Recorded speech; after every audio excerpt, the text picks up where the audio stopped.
Okay, so I wanted to kind of sum some of this stuff up on a little timeline. So, really, the first thing that happened was me meeting the lady that needed HVAC. She hadn't had HVAC in her house for over a year, and it was like 103 that day. And I overheard her talking to the lady in front of me. And when I heard her talking, my heart like dropped.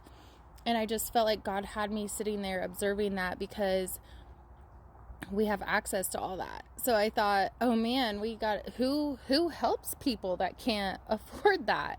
And that is still a problem.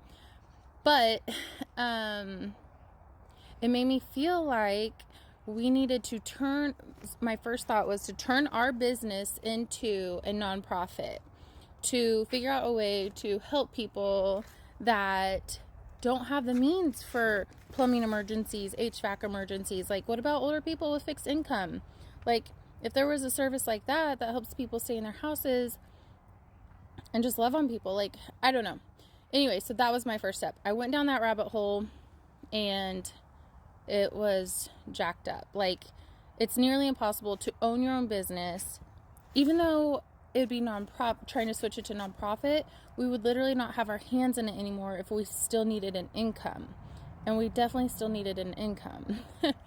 So, and then you'd have to have board members, and even if we were like 10 to 12 people, you don't really know. And I know that I've made plans with friends in the past that I thought I knew, and they disappointed me big time, like in ways I never expected. So how, like when that lady was telling me I'd have 10 to 12 board members, I was like, how in the heck am I supposed to trust 10 to 12 people I don't know with what we've built so far, with this vision I have for helping people and our livelihood? Like, that seemed like right there, that was like, no, God's not going to have me do something that feels that bad, that crazy.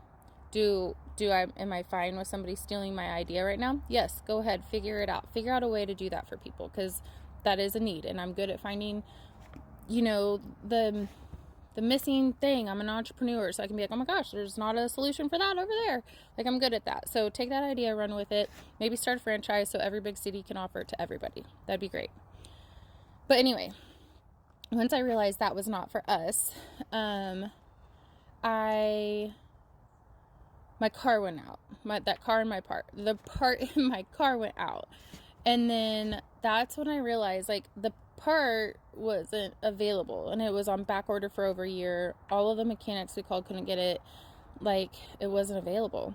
So it was letting fuel in my oil, which was going to seize up my engine, and my car was acting weird, but it wasn't completely damaged yet. So we were able to sell my car to CarMax, and they have the resources to just put a new engine in it or whatever. So I didn't sell it to an individual because I felt like that's pretty jacked up, because it'd be fine for like a week, no check engine light, nothing, be running fine. But it was progressively getting worse after we'd have to change oil like every 2 weeks.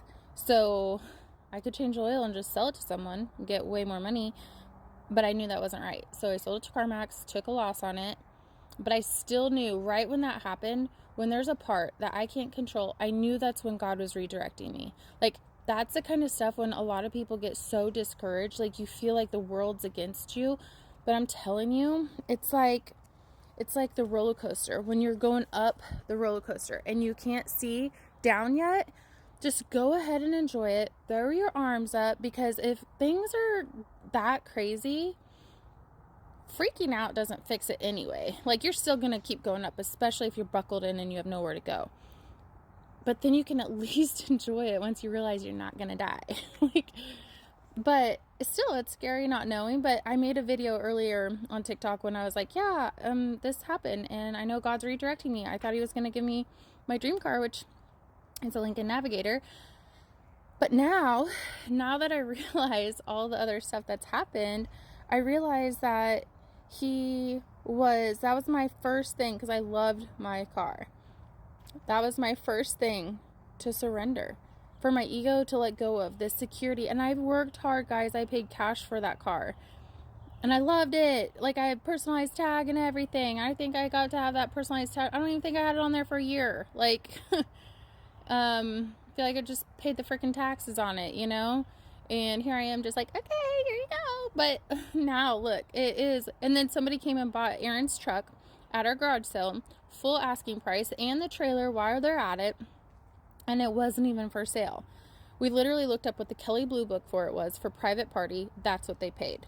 No questions asked. And that is why we're in a rental truck. It wasn't the plan. We were totally going to hold on to it way longer, like until the last minute, of course, you know? But, yeah. But we let it go because what are the odds? And it was exactly what these people were looking for with the trailer. So it blessed them. And then not only that, the next week after they bought it, remind you, we weren't even trying to sell it. They called us and asked us, they were like, hey, have you guys ever had any electrical issues with this? And we were like, no. Guys, the running boards quit going up on them, is like the automatic ones. The screen started blacking out. That never happened with us. So it did happen with my Suburban once, and it just needed a new battery. So we were like, hey, this actually happened before with us. So it was a different car, but hopefully that's the issue. But still, I'm like, oh my gosh, if that's not what it is, I guess we were saved from that, because then we would have had a truck that we would have had to fix, not have the money from the sale to rent and do everything else we're doing right now. Anyway, it all works out. Like, did I have a panic attack? A little bit. Like, I'm not gonna lie, but in the back of my mind, I just had to take deep breaths. I just was not expecting to, like, not have both of our cars. And my husband reassured me, which was amazing.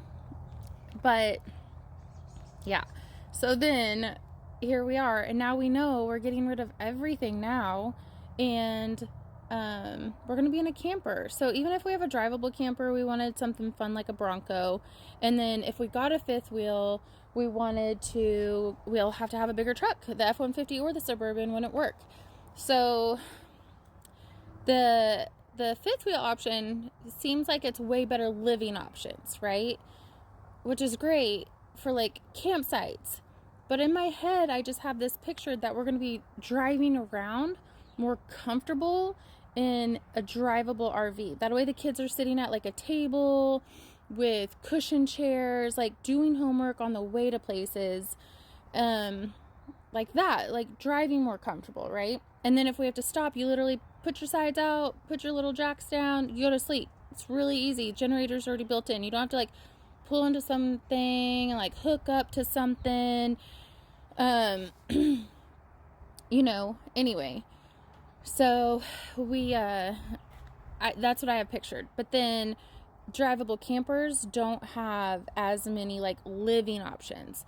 So with the driving the camper option, I have it pictured that we would be going to more VRBOs and stuff like that, like at least 2 weeks out of the month, like going to a destination and staying and hanging out and like getting used to the areas and exploring more and all that. And when I say VRBOs, like, I think it's good because it'll give us space again, which we're used to living in a house, and privacy for everybody. But also, like, they have really freaking cool VRBOs. Like, there's ones in trees, there's ones in caves, there's like castle ones. Like, let's go to all the freaking cool places. Like, we're literally making this our life, so I don't want to like dull it down in the tiniest way. So anyway, I just kind of wanted to sum all that up and throw it out there. I'm sorry if it's so scattered and a lot of ums, but it is what it is. I'll talk to you guys later. Bye.